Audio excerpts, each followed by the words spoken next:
Welcome to Ordinary Teachers and Students, where we get to hear teachers and students tell us their extraordinary stories. My hope is that through this podcast, ordinary teachers from around the world can relate to the stories they hear and get some timely suggestions and ideas. My name is Alan Cheng, and I'm a life coach as well as a university lecturer. My vision is to make life coaching a part of every school.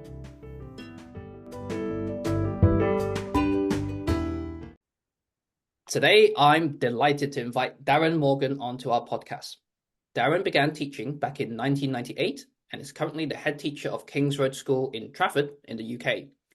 He's been selected as the chairperson of the Trafford Primary Head Teachers and serves as a trustee for Wilmslow Youth and chairperson of the trustees for Trafford Community Collective. Darren is an advocate for leaders' mental health, including writing various papers for Education Support Partnership and discussing this issue on the BBC. Recently, he wrote about the difficulties of having autism and being a head teacher, and that's why I found and connected with him. I'm really excited to learn more about Darren's story, so let's welcome Darren. Hi, Darren. Hi, Alan. How are you today?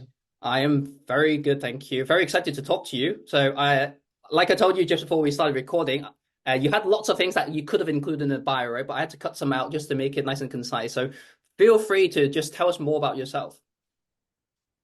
Well, I guess the most important thing is my children. So I have three beautiful children, 19-year-old Ellie, who's a musician, 17-year-old Matthew, who's a footballer, and 12-year-old Luke, who is an actor. Wow. I'm a head teacher, I'm a sports person, and I'm a drummer. That's great. It seems like you're quite active outside of school, aren't you? Yeah, not really active, actually. And I guess that touches possibly on something that we might address a bit later on in terms of what it feels like to be inactive and those moments of solitude. So I do try to fill up my time. So I'm also the chairperson of Trafford Table Tennis League and Manchester Table Tennis League. I play a lot of table tennis. So very keen on table tennis, right? Person in my life. Sorry, Alan. So you're very keen on table tennis, aren't you? Yeah, and then I'm involved in my church. And that's what Wilmslow Youth is. That's to do with church stuff. Yep. And just to be busy most of the time, really. And currently your school's on the TES shortlist for primary school of the year?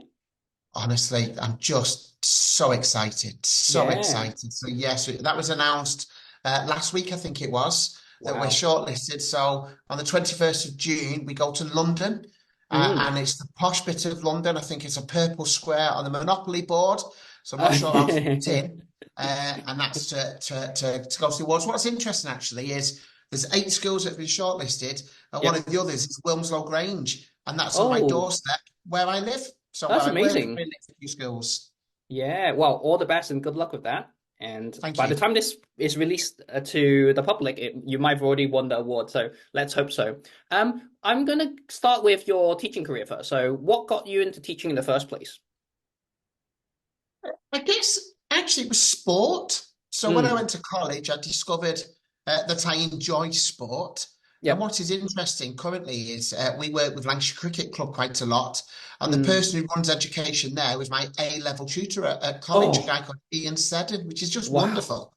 That's amazing. And I knew I wanted to be in sport, thought I'd become a secondary sports teacher.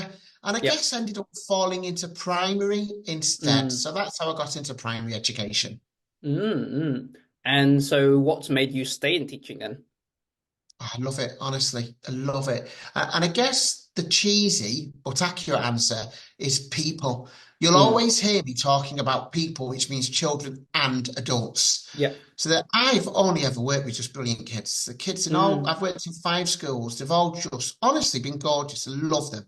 Yeah. And then the adults I work with in all 5 schools are tremendous.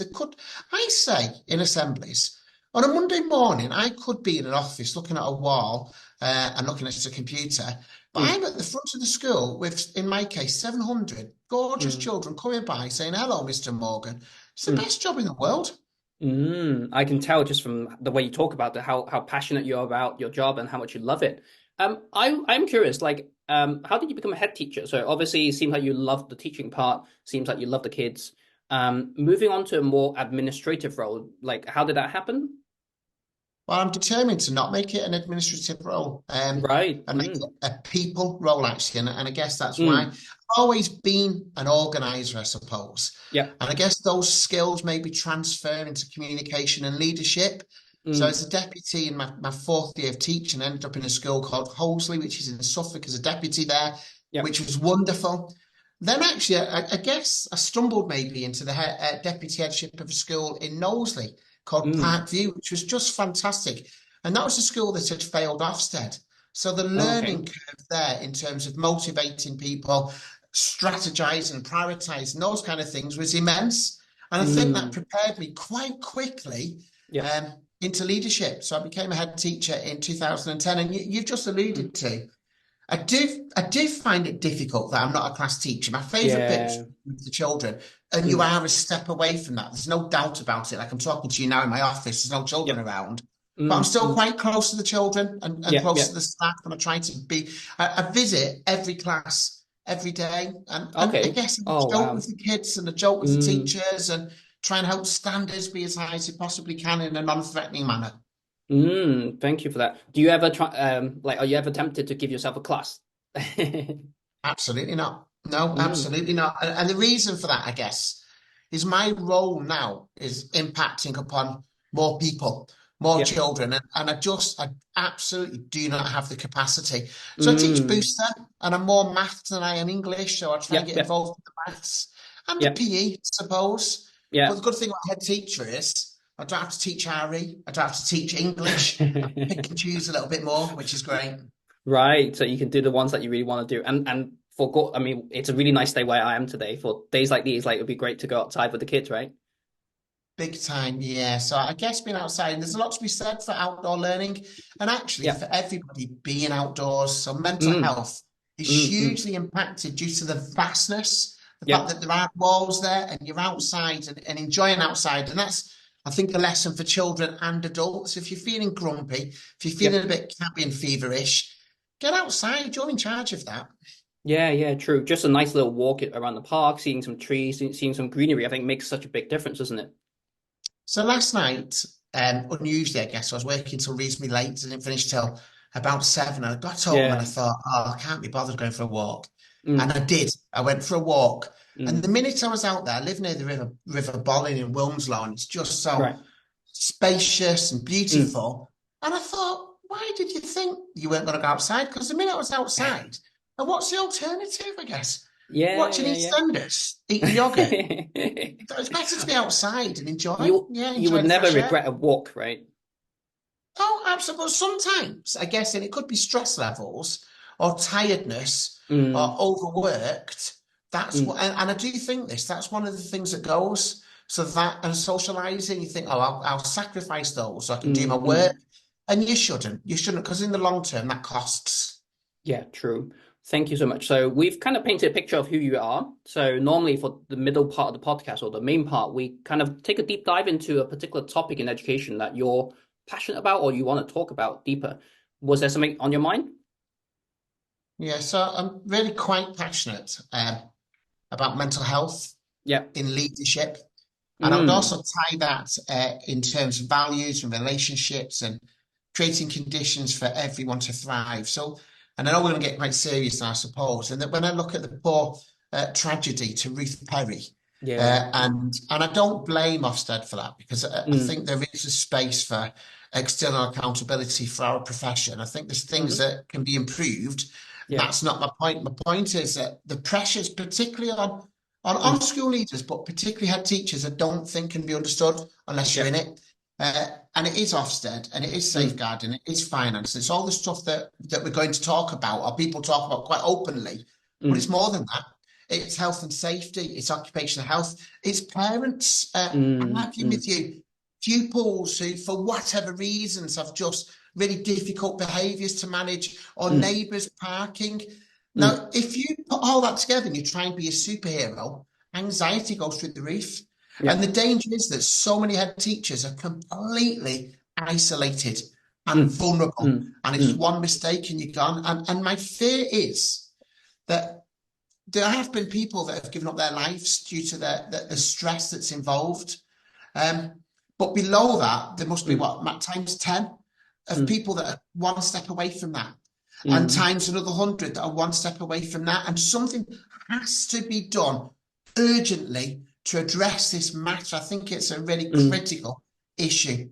Yeah, absolutely. Couldn't agree more. Like particularly with the fact that head teachers are so lonely, like because who do you turn to, right? When you want to share some of your stresses and struggles, all the different things that you're trying to manage, like who can you turn to, right?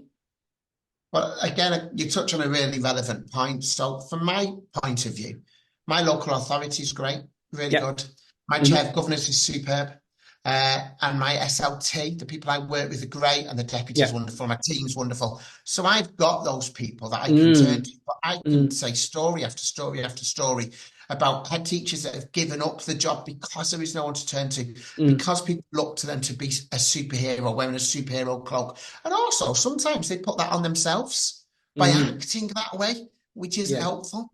And I very talk true. about relationships. I just feel there's a better way of doing school.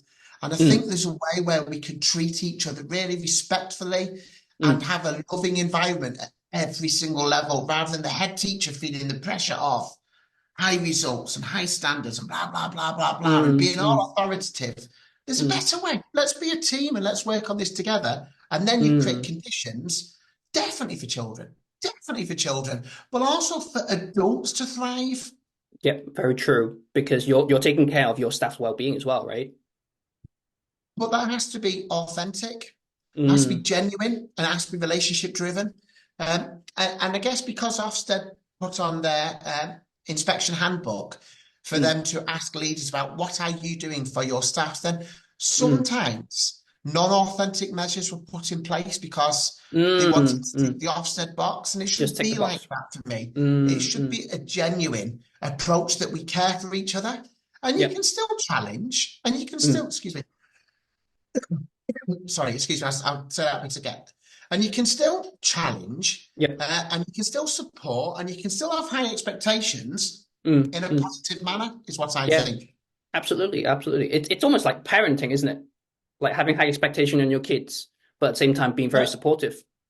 I guess I can see that analogy, in terms of parents that you just love your children, and actually, Mm, sometimes you've got to tell them to do the right thing. And what I would say to mm, parents in school, that the most important word is no.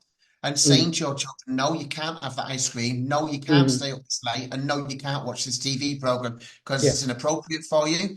And Mm, I just really passionately believe, and I guess it's evidenced in a couple of headships, yeah. that you can thrive. So this school is on the test Yeah. short list. But then Lindo was an exceptional school because we had Mm, wonderful people. Now, as a mm, head, mm, if you come in and you're all bossy and negative, people will work to rule. People won't enjoy the mm, job.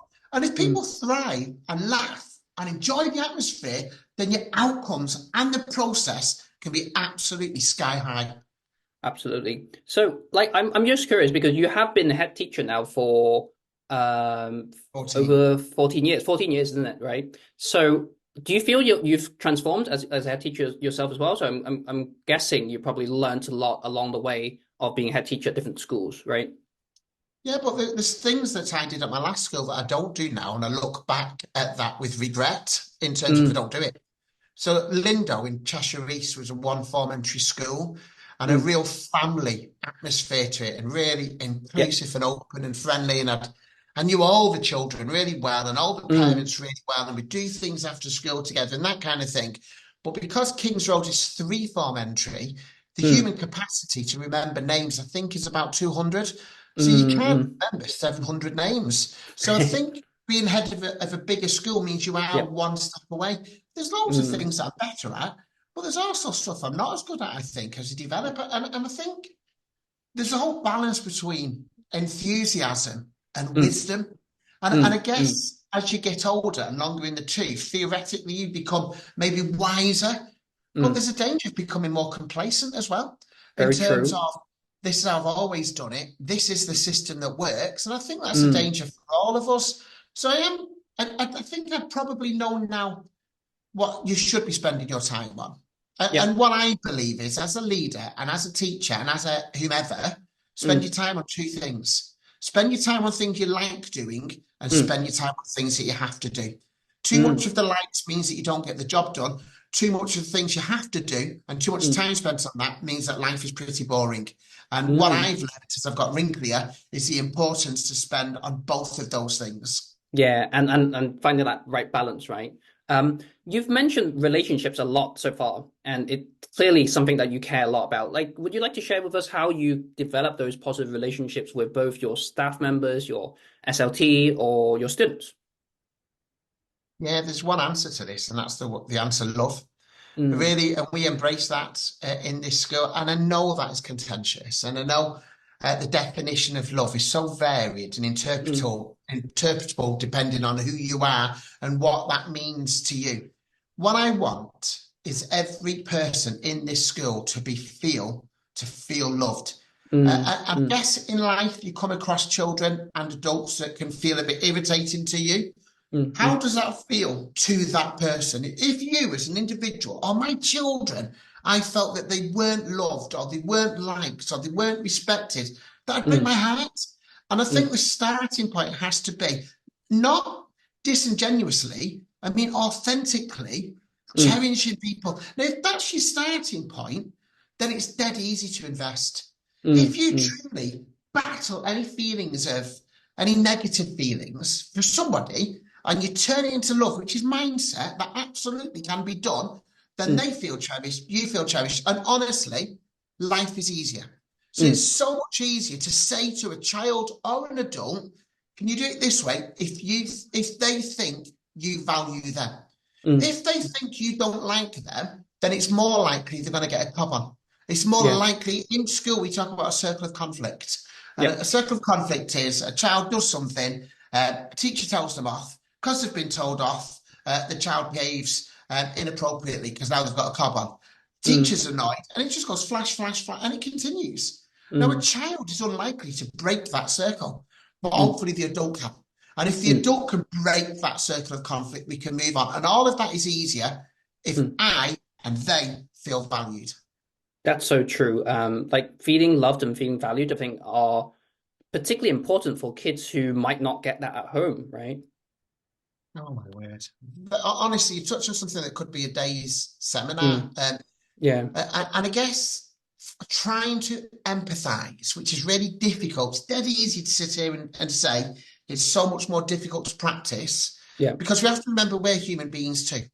I think Mm, so often teachers are expected to be robots, and when mm, somebody is misbehaving, we forget, well, they're a human being with feelings too, if the mm, teacher is having mm. to deal with that. And I think that's really important.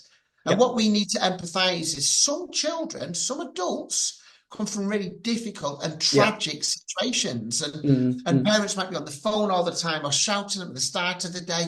mm, And so many, I mean, many people would say all behaviors mm. are affected by their circumstance. In education, we're really getting to grips with trauma and attachment Yeah. and understanding that if there's disattachment with an individual, that has an impact later in life. And Mm. understanding that helps us to create conditions for effective learning. Yeah, that's so very true. I would like to take you back to the idea of mental health, like within the school, particularly for leaders like yourself. Um, are there any tips that you have for listeners out there who are leaders of their school, possibly maybe new leaders, maybe in not necessarily in a head teacher role, but just in new leadership roles? What advice would you have for them? Take control of it yourself. Mm, Don't wait for somebody else to do it. We can mhm. all work ourselves into the ground. We Yeah. can all keep working until we feel that we've ticked that box, and you never tick the box. So being healthy has three components. I think being physically healthy Yeah. really is a game changer. Yeah. And I don't necessarily mean exercise, but for some it could be exercise, going to the Mm, gym and running a marathon or whatever. But I mm, think we need to replace the word exercise with activity mm, and leading an active life, which could be being outside or going for a walk or doing yoga or something fun, because then that links to mindfulness. And yeah. for some, that is running a marathon or whatever, and eating well. Mm, Now, mm, I'm mm. not against Mars bars. So have a Mars bar, but you can't only eat Mars bars. And actually, your diet massively impacts your state of mind. Yeah. So Yeah. you're in charge of that. Now, if you're just at home and you're playing your games or watching the telly and you're feeling grumpy, well, do something about it. Turn off your telly and go outside. Mm, Emotional mm, health is absolutely critical in mm. terms of being aware of it, talking to other people. It might be for some people that they need professional help. Get Yeah. on with it, okay? Ted Lasso is a really, really good example of a Mm, program that I would recommend to everybody. And mm. Ted Lasso wasn't in favour of counselling, and there's a really good series of episodes where it explores with Jason Sudeikis, who plays Ted Lasso.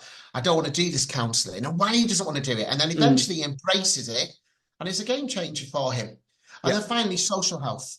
So I Mm, alluded to mm. before that if I'm going out with SLT or anybody else, I find that difficult, and that's Mm. something that gives, I guess. And what Mm. I'm Mm. saying is when you spend time with other people, you feel energized and Yeah. invigorated. So social, emotional, physical health, don't wait for others. Don't wait for your head teacher to do it for you. You do it. You take control of it. Yeah, I think there's so much goodness in there, like all the things that you mentioned just now. Out of the things that you mentioned, are there any that you find particularly difficult for yourself, like to take care of? Yeah, so that would be social, definitely. Mm, mm. I don't want this to be a self-piteous point, and I'm avoiding that really. But Right.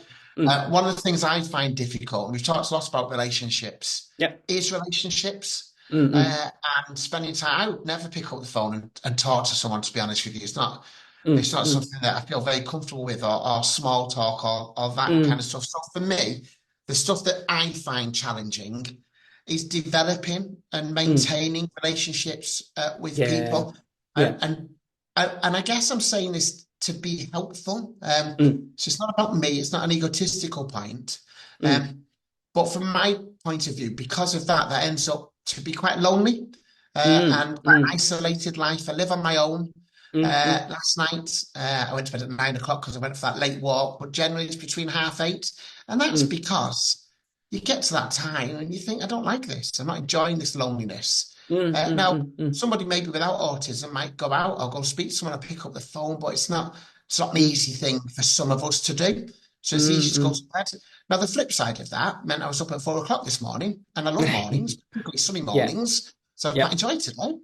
Yeah, actually, I'm a morning person too, and I tend to wake up. I go to bed generally at 9 to 10 ish, and then wake up at 5 ish to start working. So yeah, I think we're good friends there. Maybe we could give each other a call at 5 o'clock. So that makes you a lark rather than an owl. Owls stay up Absolutely, late. Larks get up absolutely. early. Yeah, right. So we've talked a lot about the idea of mental health within leadership. Was there anything that we missed out that you think is worth mentioning as well? Self-care, and something Mm, I've been thinking a lot lately is about mindfulness. mm, And mm. when you get up, I guess it's when you do start interacting with other people, it's the first thing you do is moan, because that doesn't just bring them down, that brings you down. And Mm, it's mm, important to be positive as much as you possibly can about everyone. Don't be a moaner. Doesn't do yep. anybody any good. Don't be a mood Mm, hooverer. mm, And that mindfulness at the start of the day, what's coming up today that's mm, great? What can I make the most of? And mm. trying to move away from that negativeness if you can. And Yeah, yeah. I How fully do you? Oh, understand. sorry. Yeah. I, Go I ahead. fully understand that there's other circumstances that means that that's difficult, and it could be something has happened to you, or Mm, um, how you're made. I get all of that, but I'm just mm, saying to what extent you can. I would say covet happiness. sure. I was going to ask you, is there anything that you do to help yourself to be mindful? Yeah, so every day, pretty much every day, I suppose, I Mm, walk 6 miles. yeah. And I love it. I love it. So I said before, there's 23 fields at the back of my house in Wilmslow. Right. I'm the Yeah. bowling and I walk. And every time I start that walk, I'm always, I guess, teeth clenched. End of the day, what's going on? And by the end of the walk, I'm, Mm, I'm I feel happy and I feel relaxed. yeah. And openness, I think, has been really important. So I'm going out for a curry with some table tennis friends soon on Oh, the 6th of June, and that's something I'm yeah. really looking forward to.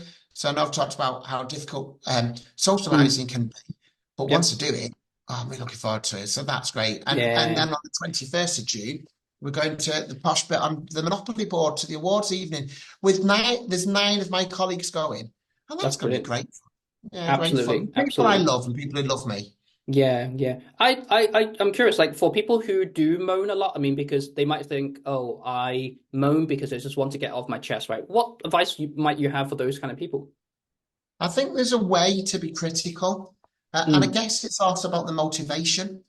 mm, So some mourners' motivation is about bigging themselves up and yep. not about helping the enterprise.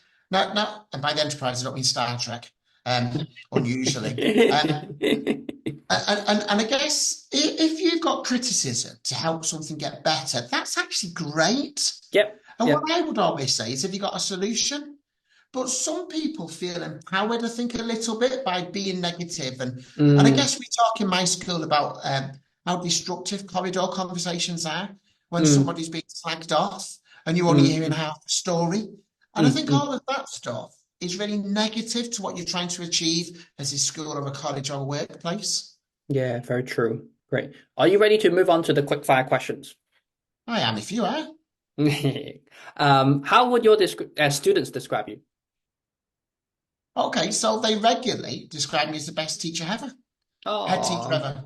No, well, yeah. that's not great because Mhm. I'm the only one they've ever known. So I'm the best head teacher they've ever known because I'm the only one. Hopefully, they talk about me being, they wouldn't use these terms, available, present, Mm, see mm. there. I think kindness is really important. It's such a small word. Yep, And I'd be delighted if they called me kind. In the yep, recent Ofsted report of this school, they yep. talked about students thriving, which meant the world Mm, to me. sure. What makes good teachers great? I ask this question in interviews actually, and I Oh, give them this question beforehand because I want them to mm, consider yep. their answer. I give them 5 minutes to answer, but I'll try and do it more quickly. Uh, I've talked about love, and I think yep, that is important. And the other yep. thing I'd say is about being a good person. So my view is, Mm, if you get the right person, if you get a mm, good person, a person who's motivated by the right things, i.e., other people and being the best that they can be, I think you can help them to be a brilliant teacher, an mm, excellent mm. teacher. And give me someone like that over somebody who's overqualified and negative or ruthless or those kind of things. It's all about characteristics and values and principles. That's what makes, in my mind, a great teacher. Yeah, I mean, it sounds so simple, yet it's so difficult to sometimes define, right? I think it's difficult to spot Oh, in an interview. yep, very true. Yes. So Yep. we try to spend. I'm taking some students round later on today. So four Mm, till mm, six, mm, we've got a position coming up in my school, and what mm, we do is we take them around, and then we yep. sit them in a circle, and we ask them what makes a Mm, great teacher before they've even applied for the job. And then we mm, have a cup mm, of tea with the staff and a piece of cake. And that's mm. about really trying to fish out the wonderful people. Yeah, Because, yeah. from my view, the interview process is quite limited in Mm, that you see someone put on a show for half an hour and yep, you yep. could end up with not the people that match what you want for your business. Very true. And if they want to work at your school, clearly they should listen to this podcast because you just give them the model answer just now, right? Absolutely. Yeah. Um, the next question is about the education system. So you've kind of touched on this already, but if you could change one thing about the education system right now in the UK, what might it be? So we need to be genuinely inclusive, and we're not. Mm, So mm, schools that are inclusive are punished in our system, and it needs to change. I mm, advise currently 7 other schools, which means mm, I do some work for the local authority, and I've talked about how great my local authority is. But the mm, mm, starting point is attainment. When mm, Ofsted come in, the starting point is attainment. And if mm, you're inclusive and your arms should be open to children that have come from various backgrounds and families that have had various difficulties, shouldn't be about results. It mm, should be, oh, well done. Don't matter what results you've got, you've changed that experience for that child, and that should be absolutely honoured. And then the EHCP process is completely flawed. mm, In terms of, if you've got a child with a physical disability, mm, education not only has to pay 6 grand to have that mm, child in the school, which is an honour, but then mm, you've got to pay for everything. You've got to pay for hoists and any mm, physical equipment they need. So you end mm, up being punished with your attainment, with your Ofsted grade and with your finances, and it shouldn't be that Exactly. way. Yeah, such a good point. Big, like it seems like being inclusive, you're not rewarded for it, like you said, and the only thing that you are rewarded for seems like attainment of good results, right? It, I don't know if it's quite as simple as that. I just think there's too much of a bias on results, I suppose, is what I'm Mm, saying. sure, But in sure. our recent Ofsted inspection, which was brutal, the inspector said to us, "Oh, and your results, they're good. Move on." Now, if the results were bad, we'd have had Then, half of this conversation about yeah, it. yeah, so true. Right. Do you have any funny, strange, or scary, touching moments that happened in your classroom? I mean, both as a teacher, I guess, or as a head teacher now. Any funny When moments I or yeah? was, yeah, when I was the deputy at Holsey, so that was my second school. Mm, Ellie was really young, and I wanted to grow up near to my dad, who's no yeah. longer with us. Mm, So I wanted to move, and my wife and I at the time wanted to move back up north. So I applied for a job, didn't get it. And interestingly, the guy who was the head teacher there was the captain of England at volleyball. So when he eventually did come back up north, he ended up playing wow. against him at volleyball. But the local authority said, "There's another job coming up. Why don't you go for it?"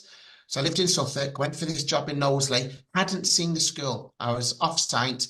I checked Mm, the Ofsted report, it was good, and I was interviewed by a mm. lady. Got the job, great. It was a Thursday before the holidays. I phoned up on the Monday and a bloke answered the phone. He said, "I'm the head." I said, "No, you're not, you're a bloke." He said, "I am the head." Oh, and also I've got to tell you, what we didn't tell you in the interview is that we failed Ofsted.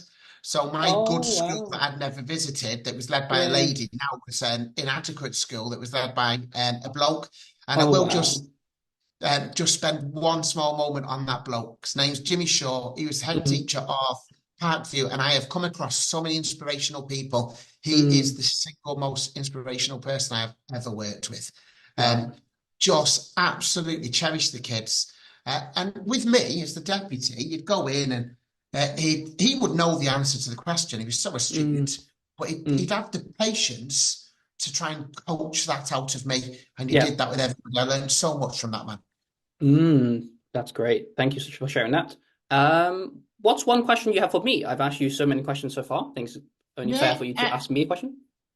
So I'm really interested, genuinely, why you do this. And I'm talking about from an edification point of view, from your point of view. Is it because Mm, mm. you're ambitious? Is it because you want to develop your skills in marketing? Why do you do these podcasts? Yeah, I've actually been asked this question a few times already, and I give pretty much the same answer. So the first thing I feel is that we can learn a lot from other people's stories. I think we don't really talk to each other enough and understand each other's stories because we're so busy as teachers. And I feel that there's a lot of value in each story. And so originally, when I designed the podcast, it was meant to be just conversation with teachers or head teachers like yourself. But then I also realized, oh, wait, there's another stakeholder in this whole conversation. It's the students. And again, it's another thing that I think we sometimes neglect, like listening to the student's voice, just because we're a bit too busy. So no, I mean it's simply because I think there's a lot of value in stories, and it's something that I feel every person, every teacher has a story worth sharing. And I guess when I talk about it, like another thought came to my mind is that I guess this podcast is for the teacher, like kind of when I first started as a teacher. If I had this podcast, I think it would be really a great resource and great thing for me to learn from other people's experiences because I think I learned the hard way. We didn't have too many good teachers around me to model or to teach me, but later I did like have a really good mentor, and so yeah, I think that's pretty much it. Hoping Thank that you. early career teachers will have something to listen to and learn from. Yeah. Right. I have one last question for you, Darren. And simply that think back to the 1998, Darren, when you first started this journey as a teacher. What advice would you have for him, given that all you've learned so far or since then? Yeah, because you've given me these questions beforehand, I have thought about this, and I don't really think it's right to have regrets. Mm, Certainly when I'm as blessed as I have been in my career path. mm, Um, so what I would say is, Darren, be excited. The mm, journey that you have ahead of you is full of thousands of wonderful children and hundreds of wonderful adults. You'll learn so much from them. and you'll have so many brilliant experiences, and it's going to be a fantastic journey. That's wonderful. And actually, I can feel just from this conversation with you, throughout the whole conversation, you still have this excitement in you about what's going to happen next. Immediately after this conversation, the next day, the next week, there's so many things for you to look forward to. And so I do really thank you for your time for coming onto the podcast. Like, you shared so many really useful insights, and some of them are actually so simple, like being kind, showing love, being inclusive. But then I think all these are timeless reminders for the teachers and head teachers out there who are looking after their own schools, their own children. And so thank you so much for coming onto the podcast. It was an honor. Thank you.